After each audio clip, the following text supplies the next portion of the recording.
Hello and welcome back to Holland and Knight's Eyes on Washington podcasts. In today's episode, we'll be discussing the impact of defense policy after the 2024 elections. Specifically, we'll be discussing what a second Trump administration and Republican-controlled Congress could mean for defense policy funding and programming at the DoD. With Republicans now holding both the White House and Congress, this shift in leadership and trifecta of control is bound to have significant implications for the defense sector, from funding priorities to support of the defense industrial base and other strategic initiatives. So we'll discuss the new administration's likely policy focus, how a Republican-controlled government could shape the defense budget, and what this means for defense industry stakeholders, whether it's new funding streams, shifts in acquisition priorities, or emphasis on competing with China in modernizing military capabilities. There's a lot to unpack. I'm here with my colleagues, Dan Sennott and Simon Coon, all of us part of the Defense and National Security Practice at Holland and Knight's Washington, D.C. office. So before diving in, let's give a brief introduction or a reintroduction if you listened to our pre-election podcast published in September. Dan? I'm Dan Sennott. I'm a partner here at Holland and Knight, and I co-lead the Defense and National Security team within Public Policy and Regulation. I'll turn it over to Simon. And I'm Simon Coon. I'm a senior policy advisor here at Holland and Knight, and I also work on the national security and policy team. Misha Lehrer moderating this great conversation with you guys. I focused on traditional and non-traditional defense clients, helping navigate through defense congressional committees and the Department of Defense. So when we last recorded prior to the election, we talked about what a potential Trump or potential Harris administration might mean for defense policy, how either candidate will cause ripples through the Department of Defense, what it will mean for the defense industrial base, and what a Republican or Democrat-led House or Senate might mean in relation to either administration. Well, now we know, so let's set the stage. Donald Trump won a second term for presidency, and Republicans will control both chambers of Congress, though the margins are slim. Republicans in the House will have a 219 to 213 majority, with two of those Republican-held seats being left vacant for national security roles, given President-elect Trump's nomination of Congresswoman Elise Stefanik of New York to be ambassador to the United Nations, and Congressman Mike Waltz of Florida, his appointment to be national security advisor to the president. In the upper chamber, Senate Republicans will have a 53 to 47 majority, though their majority is not filibuster-proof. Nonetheless, with Republicans now holding both the White House and Congress, the shift in leadership is bound to have significant implications. So let's start off with the impact of a second Trump administration on defense policy and spending. The chance for a governing trifecta, which would repeat the first 2 years of Trump's term in 2017 and 2018, already have some in Congress, the Pentagon, and outside stakeholders wondering what it means for the defense budget. While it may be too early to forecast with confidence, the return of a Trump presidency will likely augur a larger defense budget, though less security aid for U.S. partners abroad, such as Ukraine. Traditionally, defense spending has significantly increased under Republican administrations. With defense hawks in both parties, we could see an increase of the defense budget, though Democrats may want to see parity with non-defense spending. However, we have seen some fissures in the House Republican caucus, whereby some, such as the Freedom Caucus, are concerned with an inflated government spending. We've also seen an America First wing who have argued that the U.S. military maintains too many missions abroad and thus needs to be reined in and take a step back from supporting historic allies. So Dan, what are the key priorities we can expect from the Trump administration in defense policy, and how does it differ from a first term, and how might President Trump's America First approach influence defense spending and foreign military engagements? Thanks very much, Misha. I think there is going to be continuity between the first Trump administration's philosophies and the second Trump administration in a couple different areas. The first one would be the philosophy towards NATO. In the past few weeks, we have seen a lot more discussion about what that looks like. And I think the first Trump administration put an emphasis on NATO countries getting to 2% of GDP spent on defense. And that was really a shortcut. That initiative was really a shortcut towards getting NATO countries to be in the mindset of defending themselves and being responsible for their own defense. Now we've got currently about 24 countries that have actually attained that that 2% or greater of GDP in defense spending. So I think the next goal will likely be focused on NATO countries being able to broadly defend themselves. So rather than it tied to 2%, that may in some cases actually exceed 2%. And that goal may be reset in the more 3 to 5% range. I think also the Pentagon, one of the America First Policy Institute policies focused on recentering the Pentagon on military missions rather than other missions that they saw as sort of peripheral to the Department of Defense. One of them is spreading democracy around the world. Another one focuses on some of the social policies that had been advanced. And then a third one was climate change initiatives within the department. So I think we'll see potential shifts there. And then, of course, ending the war in Ukraine. There are a lot of resources currently being sent over by the Biden administration in the waning days of the Biden administration. There's about $9 billion remaining that they can actually spend. They have, as you know, authorized strikes deep into Russian territory. They're looking to strengthen essentially Ukraine's position ahead of the change in administrations, anticipating that the Trump administration would look to end that war in some way. And now that strength actually could be used as a bargaining chip by future President Trump as he seeks to end the war through a negotiated settlement. So we'll see how that all plays out.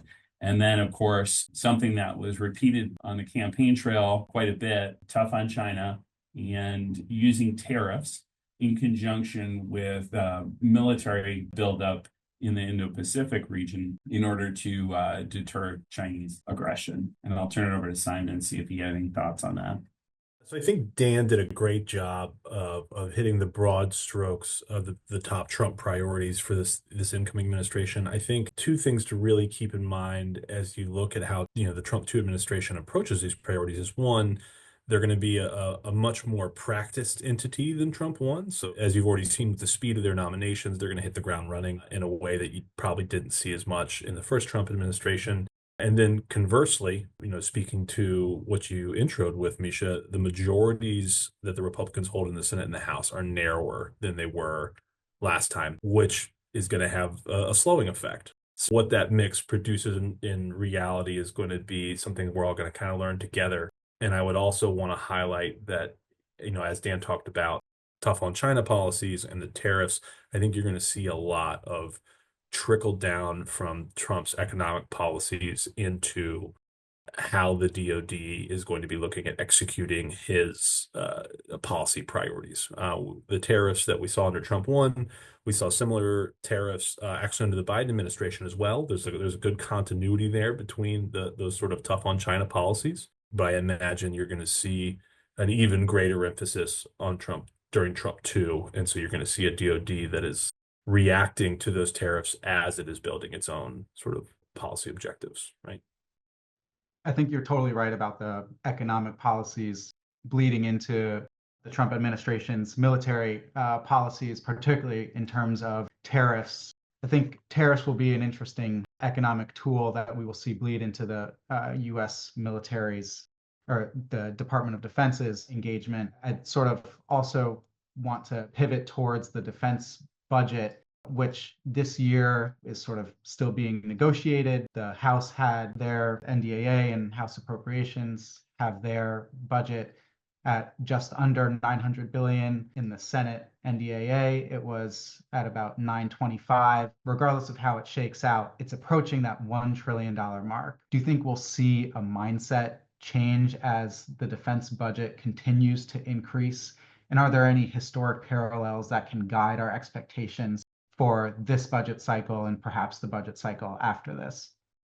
I think what we will likely see and what the Trump administration, the incoming administration has talked quite a bit about is harvesting funding from certain initiatives that were important to the Biden administration and instead redirecting that funding. So as an example, I mentioned previously the climate change and sustainability initiatives. would think that that money would be taken and redirected towards some of his more priority issues, including ICBM modernization, hypersonics, AI. I think there's also been a lot of discussion about the cost of civilian personnel. The Department of Government Efficiency, which is purely an advisory board that will be head up by Elon Musk and Vivek Ramaswamy, they have talked a lot about civilian personnel within the federal government and right sizing that in a couple of different ways. One of the methods that they talked about is ordering everyone to return to work. So if you're on a hybrid or if you are working from home fully remotely, that those individuals would be required to come back into work.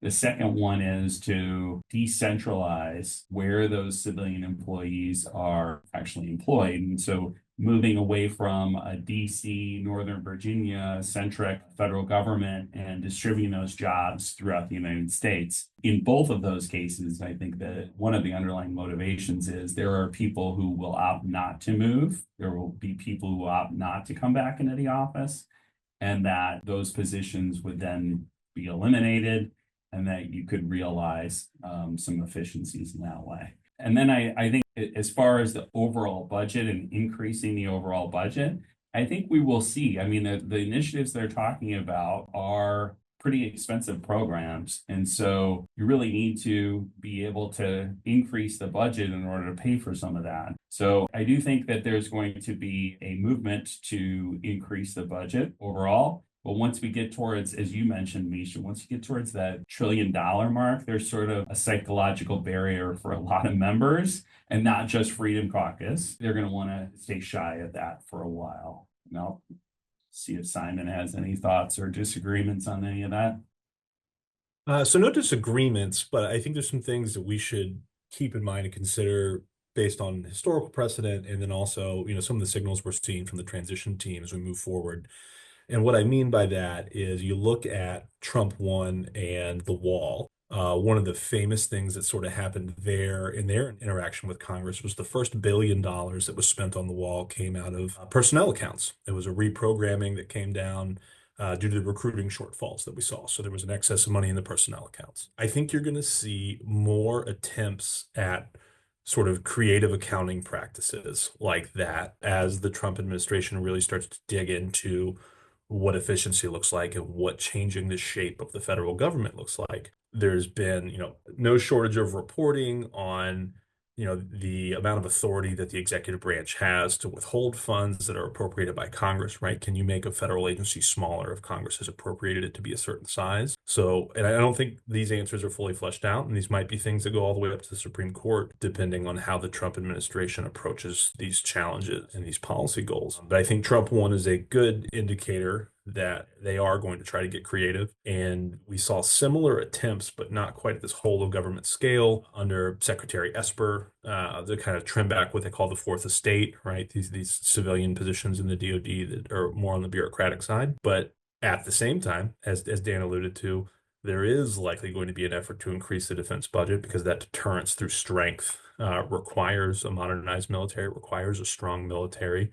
And Misha, as you alluded to, there's challenges in parity. You can't grow the defense budget under a very slim majority while simultaneously cutting domestic costs. You're not going to have enough support to move those kinds of appropriations bills. And you're also going to run into deficit challenges because I think we all expect to see a reconciliation process early on in this Trump administration to extend the tax cuts that we saw under Trump 1. So they're headed for a pretty sticky situation as far as growing the defense budget and keeping the deficit from spiraling further out of control, really. And it's going to be a tough one to navigate.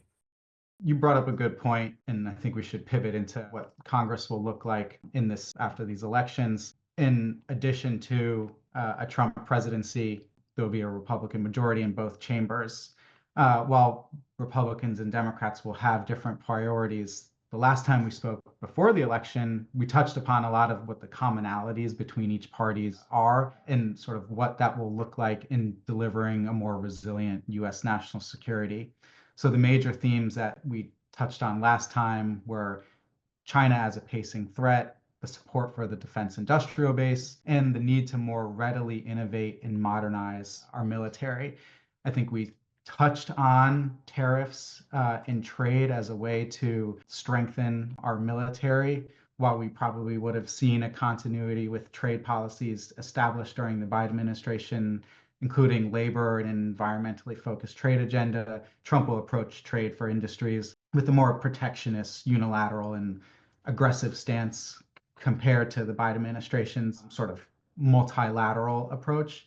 So the focus will be on reshoring manufacturing in the defense industrial base and reducing the dependence on foreign supply chains. Particularly, I think we'll see a parallel in approaching China as a pacing threat, with the House Select Committee on Chinese Competition likely to be reauthorized. So, Simon, I'd like to ask you, what do you think the priorities will be for Democrats now that they'll be the minority in both chambers? And do you think these commonalities that we spoke on last time have changed or will change? Well, I think the role of the minority in the House versus the minority in the Senate is very different, right? A Senate minority has a much greater stopping power than a House minority has as far as agendas are concerned. Conversely, with the House majority being so slim, that math changes a little bit as well. I think largely the minorities are going to do what congressional minorities traditionally do, and they're going to play defense. I just outlined, right, the way that growing a defense budget and controlling deficit spending are at odds with each other, particularly in an environment where we're going to extend tax cuts. So don't expect revenues to go up, but there's a desire to see more spending in a specific area of the government. That's typically going to come at expense of the other side of domestic spending, the other side of discretionary spending, which is domestic. So I think you'll see the Democratic minority really focused on defending that in a lot of ways. It'll be interesting to see from a policy perspective how they approach that. I think there's continuity across Republicans and Democrats, both in the executive and the legislative branches, on a desire to be tough on China and a desire to reinvigorate American manufacturing.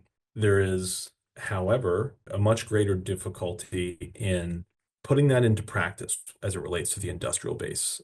Oftentimes, you see this desire to infuse cash and capital into the defense industrial base or the industrial base writ large. But the long-term health of that industrial base requires purchases. The government must be nimble enough to buy the goods that are being produced there. They must be able to respond to that supply. And that's the real challenge for onshoring back in America is, yes, you can invest all this money and we can start making things here again. But if the government is not ready to purchase those things and purchase them in quantity and over a long enough time, can you sustain those businesses in the long term? And I think that will be a much larger part of the conversation now that you've seen some pretty significant investments over the last two administrations into the domestic industrial base, both military focused and, we look at things like the CHIPS Act, so semiconductors and all these different critical components in critical supply chains. You're also going to see Chinese responses that are going to turn the volume up on this conversation as China looks to restrict even more of its exports as a way of responding to tariffs. It's likely going to restrict exports on things it knows that we don't have the infrastructure to produce quickly, rare earths, critical minerals. But I imagine from a minority perspective, the Democrats are largely going to be focused on protecting the policy goals and objectives they had when they had control of the government, right? So I see them playing more towards the domestic side of the house and trying to protect those gains that they made under the Biden administration. Look, I'll just add on to that. I think there is a lot of common ground, particularly when it comes to the approach on China. And I think that that's going to be an area of continued emphasis, regardless of who's in charge. I think from China's perspective, whether it's the Biden administration or the Trump administration, the strategic emphasis on combating Chinese aggression continues. I think it is more, how do you implement that deterrence, right? Whether it be through ramping up tariffs versus, the uncertainty of potential actions that could be taken by an administration, those types of things may change. But the overarching emphasis, I think there is quite a bit of continuity, actually. And that goes as far as Congress is concerned as well. I think we talked in our last podcast about how the Chinese aggression was an issue that originally came up in one party, Republican Party, but it very rapidly became a bipartisan issue and continues to this day. That's evidenced also by the fact that the House China Select Committee has done quite a bit of work in this area in proposing legislation. And I think we'll see some of that included in this year's National Defense Authorization Act. And we've also been told that that select committee is going to continue into the new Congress. One other thing I just want to pick up the thread on that Simon mentioned about the defense industrial base. Sustaining the defense industrial base with solely Department of Defense orders is something that the Department of Defense and the defense industrial base has been struggling with for a long time. And I think the solution from the Department of Defense's perspective is we need to start and continue to identify technology that is both applicable in the commercial sector as well as in the Department of Defense. And so as a result, companies that are specifically reliant on defense contracts only for their business, those companies are not going to be as sustainable as companies that have already a marketplace demand within the commercial sector, and the Department of Defense can also participate in purchase from them. I think that, has been something that's been in the works for the last decade or more. And I think that Department of Defense and Congress is starting to see the wisdom of that, of making sure that there are a diverse customer set among these companies, and that's the way you keep them in business. And I think that demand signal from Congress is certainly there. They say that the House Armed Services Committee and the Defense Committees are sort of the last bastion of bipartisanship within the Congress. Earlier in the summer, there was a hearing in Silicon Valley held by the House Armed Services Committee looking at how Congress can change the Department of Defense's procurement and acquisition systems to be more nimble and have the ability to purchase these types of technologies, Dan, that you mentioned, whereby there already was a market for these applications in the civilian sector. So knowing that the House and Senate Armed Services Committees sort of work with comity, knowing that the NDAA has passed for the past 63 consecutive years, is sort of on glide path to pass again later this year. Moving forward into the next 2 to 4 years, two meaning at least having Republican majority in both chambers in the White House, what do you think the effects on the NDAA will be? One, with a Republican-controlled House and Senate and Trump presidency, and sort of two, moving past the midterm elections, sort of sight unseen.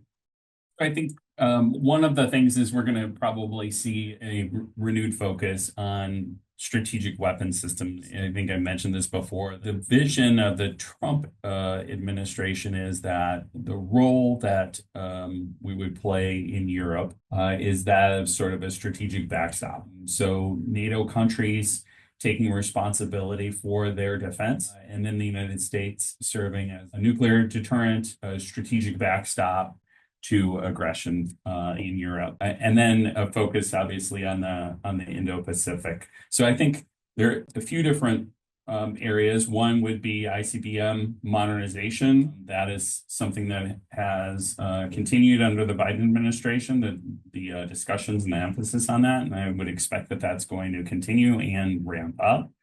And then hypersonics. There has been a large commitment regarding hypersonic testing that we would anticipate will continue in this administration, and hypersonic weapons development will continue. And then I think it's interesting, getting back to that Department of Government Efficiency, Elon Musk and his interest in AI, I think that is going to nest very nicely with a lot of the initiatives that the Department of Defense is also looking at. So focusing and in making long-term investments in AI, I think will be a major point. The last thing I'll mention on Department of Government Efficiency, this was announced, I think, last week, that there will be a complementary subcommittee within the House Oversight Government Reform Committee that will be called the Subcommittee on Government Efficiency, and that will be chaired by Marjorie Taylor Greene. And so, whereas, there are other advisory panels that make their recommendations, and those recommendations are then,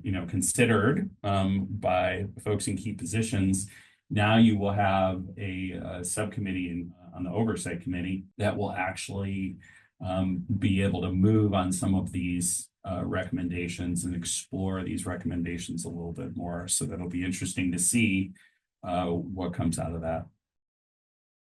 I'll add a little bit of follow-up to that, in that, particularly with Dan's point on strategic weapon systems, I think you're likely going to see some renewed conversation about the F-35. Elon Musk has already sort of made some comments in the public space around the F-35. I think that program has had a lot of conversation, obviously, over its life cycle. And there are several large strategic programs that are in the works, like next generation air dominance and future vertical lift, that are seen by the DoD as, essential to future force posture and future force design, particularly as it relates to the Pacific. So it's an interesting time to watch how a Department of Government efficiency affects those programs. In particular, you saw with Future Vertical Lift, there was a cancellation of the reconnaissance aircraft that they were developing, but they're still on track with their assault aircraft. So those conversations are certainly not set in stone, and a executive branch agency looking at efficiency backed by a congressional committee certainly is ripe to crack open some of those programs. And both of you guys, Dan and Simon, both mentioned sort of a change or a renewed strategy in the Indo-Pacific. Can you tell us what exactly that means, and sort of what, if you are in industry, sort of what that looks like from the outside? So interestingly on that one, I don't know that it looks a lot different from what we've seen the past couple of years. You saw a very quick rush by industry, both to support our efforts to support the Ukrainians in their war with Russia. You saw some downstream effects on our industrial base as we were sort of grappling with what it means to use a large number of munitions and to send Bradleys overseas. And I don't think that the Pacific looks a lot different from that. We're going to benefit from that experience of, if we're actually supporting a war that looks more like a near peer conflict, this is the kind of, resource strains that we're going to see. So I think you're already seeing the industrial base kind of pivoting to be prepared for those kinds of strains. And I think you're going to see more of that as these downstream effects from Trump economic policies hit again, i.e., greater tariffs. So you're going to see a greater reliance on U.S. supply chains. So I think it's going to be more the same in a lot of ways. The resources, the material may end up in different places, but I think that you're going to continue to see an industrial base that is challenged in keeping up with what the DoD wants to do. And I would just add one additional piece to that, which is what we are starting to see now, and what I think we will continue to see, is China ramping up sanctions against U.S. companies and trying to influence or undermine their supply chains. So, as we know, there was a lot of work done by Congress and by both administrations, both the Trump 1 and Biden administration, to root out Chinese vulnerabilities in U.S. supply chains, particularly related to anything that transmits data. Now we're starting to see Chinese sanctions against U.S. companies, where they will cut off those companies from potential supplies. So I think what we will start to see is targeting U.S. supply chain vulnerabilities through sanctions against those companies, and then just cutting them off from those supplies. I think what that will also result in is diversity amongst the defense industrial base in the United States, and increased reliance on small and medium-sized companies in order to make up for some of those shortfalls as we are looking to ensure and reshore production capability. And I just have one more question before we wrap up that we haven't really touched on, that I think will be a major point for the DoD as well as for a lot of civilian applications. That's artificial intelligence. In October of this year, the Biden White House published a memorandum encouraging the U.S. military to deploy AI in national security and defense operations. It advocated for the adoption of AI-enabled technology for U.S. military officials to work more closely with AI developers. And I think this sort of goes along with the Biden administration's earlier executive order supporting the use and procurement of AI in sort of everyday situations. Sort of reports indicate that the Trump White House will revoke that executive order and begin working on its new AI in national security operations EO. but sort of curious what you guys think will be the effects moving forward of AI in our national security endeavors. Simon, you mentioned the Bradleys, which have begun integration of some AI stacks. So sort of before we wrap, I want to ask that question really quickly. I'd love to take a first stab here because I think that AI is a significant competitive advantage for the United States right now. And I think you're going to see a real bipartisan effort to capitalize on that and to try and grow and support this ecosystem. And this is a real deep question. This is a whole podcast all by itself with a bunch of efforts because you're going to see it in American energy policy. You're going to see it in American economic policy. You're going to see it in the way we interact internationally. And you have an AI task force in the House. You have the Gang of Four for AI in the Senate. All of those senators, Schumer, Rounds, Heinrich, Young, they're all going to be around for this Congress as well. So sort of the big players in the thought leadership space are going to continue to be in the government. And I think this is one of those few areas where you're going to see some pretty aggressive agreement on the need to develop and support these technologies for defense and other applications in order to maintain that American competitive advantage. And I think that's where this is headed. The only thing I would add to that is it's important to remember that AI is a means to an end and not an end in itself, right? So AI will help to enhance our existing weapon systems and future weapon systems, making things more efficient, making things more effective, but it's not an entity of its own, right? And so I think as we look how that's incorporated in the Department of Defense, I think it's going to be incorporated in every facet, probably, of the functions that the Department of Defense performs every day. But I think what we need to resist is siloing it as this monolith of AI and how do we advance AI without looking broader at how it's actually going to impact our existing technology, our existing weapon systems, and make them better. And I think that's what the department is focused on, and I'm sure that the future Trump administration will be focused on as well. Well, you guys sort of set the stage for our next podcast, which is going to be on AI. So really look forward to discussing that with you guys soon. And as the Trump administration continues to roll out policies and after inauguration in January. With that, I really appreciate both Dan and Simon for being here, chatting about what the elections mean and bring to defense and national security. If you're still listening, I appreciate you tuning in and making it this far into the podcast. If you have any further questions, we're always happy to have a conversation. We also publish a monthly newsletter on defense and national security issues called the Defense Sit Rep. So if you'd like to receive that in your inboxes or again, want to have a deeper conversation, we are more than happy to do so. With that, thanks again.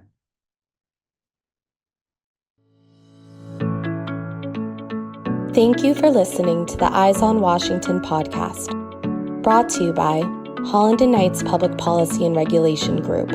For more information on our Public Policy and Regulation Group, please visit hklaw.com/ppr.